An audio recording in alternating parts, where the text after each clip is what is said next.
We put so much effort and pressure on larger rituals surrounding big traditions like weddings, anniversaries, holidays, and like milestone birthdays, right? We got a couple of those coming up.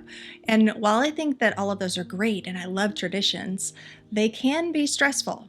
There's just so much shared expectation surrounding all of our big traditions. But what really sticks is the little moments. Curling up in bed on a chilled Sunday morning, or taking each other out to eat after a particularly disappointing day. Our lives are strung together by repetitive threads of daily routines. And if we're not careful, it can become all too easy to just fall into patterns of going through the motions. But rituals transcend the mundane. They infuse our lives with a sense of significance and connection. Ritualizing routines involves infusing intention, mindfulness, and meaning into everyday activities. And that's not to say that everything needs to have meaning or be ritualized, but taking steps to transform just a few of your routines into more meaningful rituals might bring a little more joy to your day. So here are some ways that you can turn your thoughtless routines into hearty rituals. One thing you can do is to set the right environment. And I'm sure it's no surprise that I go straight to environments because I feel like they're so powerful and important, especially when it comes to adding meaning to things. And it can include something like setting up a specific space, adjusting the lighting, playing music that goes along with and supports whatever task you're trying to do. So like if you're trying to focus and get work done, maybe playing some soft focus music or coffee house music, or even bringing in certain scents or objects that help to enhance the experience. I shared last week that I go all out with my meditation time. It's like a ritual of relaxation for me. So I put my bed into 0G, I turn on the vibrations, and I sink into a really good body scan or a serene meditation to just kind of get me into the zone. I assure you that I get so much more out of it than if I was just to sit and try not to think of anything for 5 to 15 minutes. I give it a scene. I've shared before that I don't take showers. I only take baths, but it's not like I just hop in and scrub off really quick and get the job done. I put in the Epsom salts, I bring in essential oils, I make sure that I have like Khaleesi hot temperatures for my bath so that I can really make it a relaxing, muscle melting type of experience. I want as much of a spa vibe to my bath time as possible. I even shared in my video recently on how to create cozy spaces and also my house tour that I changed the color of my bathroom recently to match one of my clay pots so that it would have more of a sandy, earthy type of spa vibe in that room. I'm setting the scene for having this ritualistic experience to what otherwise could just be another mundane task of hopping in and cleaning myself off. So obviously a lot of that comes down to my next point, which is intention setting. I mean, a ritual is nothing if not adding intention and meaning to an action. So before starting a routine, set an intention or a specific focus for the ritual. It could be like an affirmation, a word, or a feeling that you want to cultivate during that process. Like for my bath time, I want to cultivate a feeling of spa-like relaxation. This intention serves as a guiding force throughout whatever the ritual is. And of course, like a ritual doesn't have to be super formal. Course, it doesn't have to be spiritual or religious. It's just any kind of action or routine that you do that you put a little more effort and intention into, and you make it more meaningful. For example, I live in a tri-level condo. So we've got like 2 sets of stairs in our house, 3 levels. And going up and down the stairs, like just to be able to go from my bedroom to the kitchen to refill my water, it used to be such a drag. I mean, a chore. Like, oh my gosh, I gotta go all the way down the stairs and then back up the stairs.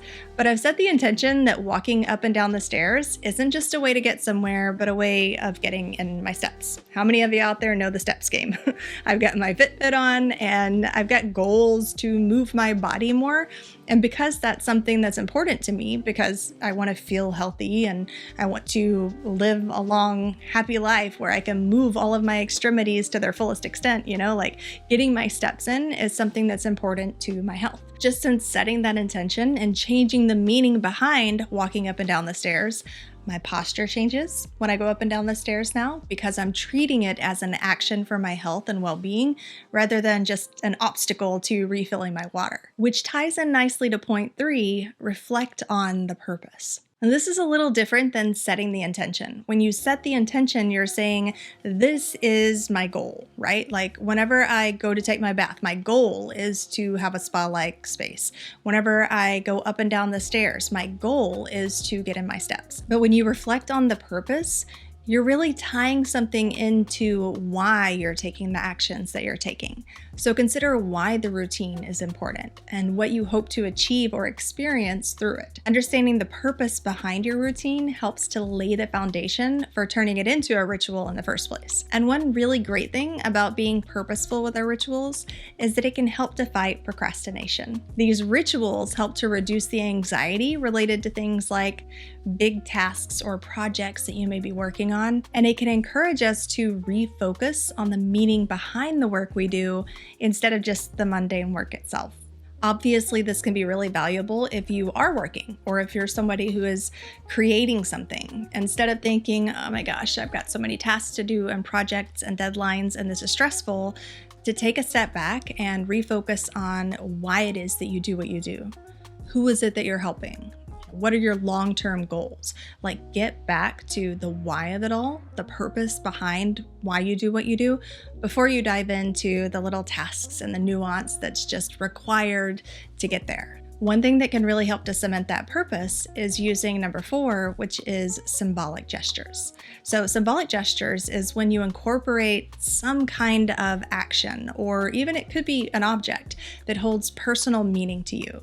So for example, on the work front, there are many people who will go through reading a page of affirmations before they dive into their work, to kind of help set the tone and get their confidence up. Or athletes and coaches will use symbolic gestures with their rituals to help increase performance. You can call it superstition, but really at its core, it's a ritual. Some people will have little objects that they keep in their pocket for good luck, and that's a type of symbolic gesture to help get their mind and their emotions on par with whatever they're about to be doing. For rituals like ceremonies, this often starts with things like lighting a candle to signify the beginning of the ritual. As a side note, symbolic gestures are also great anchoring techniques. An anchoring technique is when you take an action or you have an object that helps to physically remind you and keep you in the moment with your goals or with your purposes, ways to anchor your routines and your habits before they've necessarily stuck and become automated routines and habits. Now, whatever the ritual, a mindful presence is going to be important.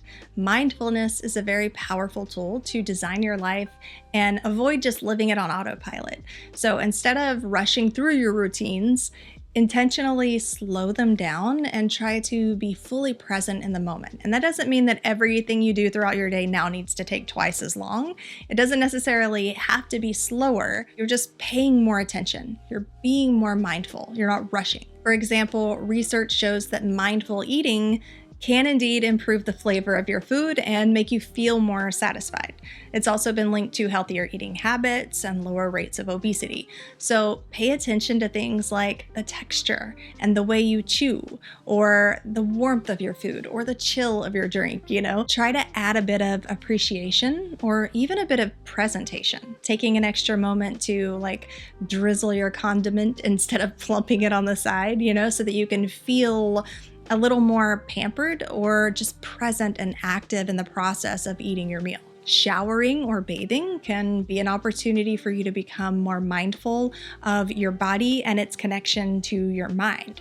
So when you focus on sensations like the water on your skin, whether you're taking a shower and you feel it trickling and dripping, or the warmth of the water on your skin, or if you have effervescent things going on in your bath, just being mindful of all of the sensations and the process, and noticing beyond that the way that your thoughts seem to flow more easily. Mindfulness just adds some high definition to anything that you're doing. You can even take your mindfulness into specific directions like gratitude or reflection.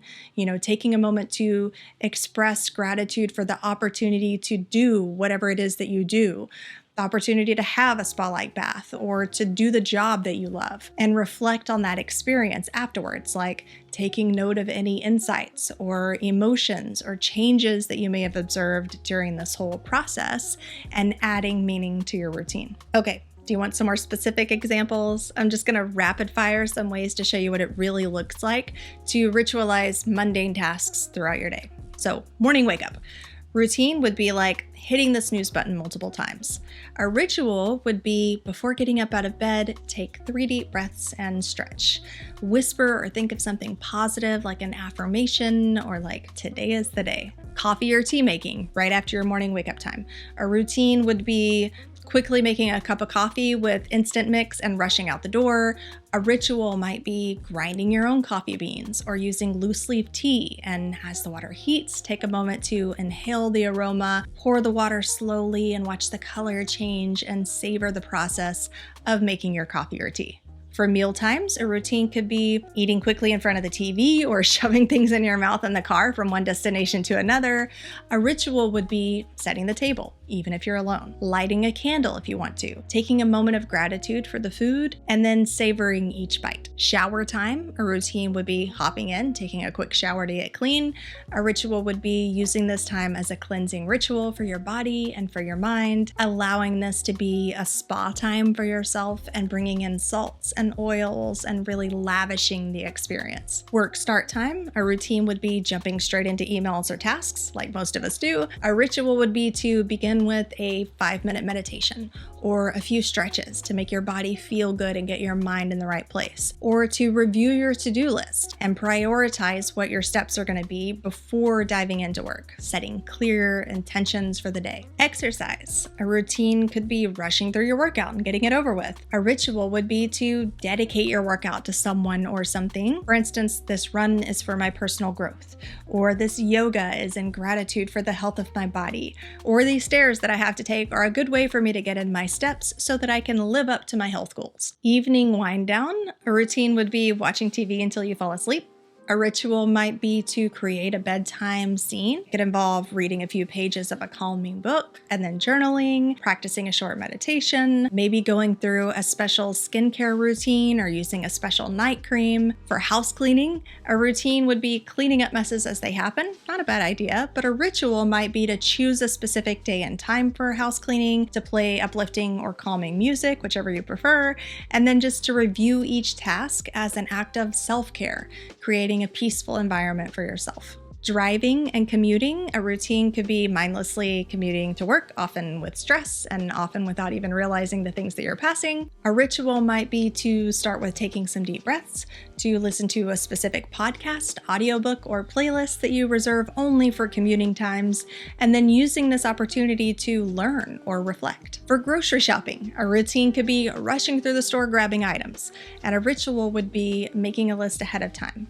thinking of the meals in advance and the people who are going to be a part of these meals. And then as you pick up each item in the store, really relishing and smelling the item, feeling the texture, and choosing carefully which items you want to go into your recipes. Maybe even making a point to try one new ingredient each week. So there you go. I wish you a very present and meaningful fall. If you like this video, be sure to give it a thumbs up, and I will chat with you next week.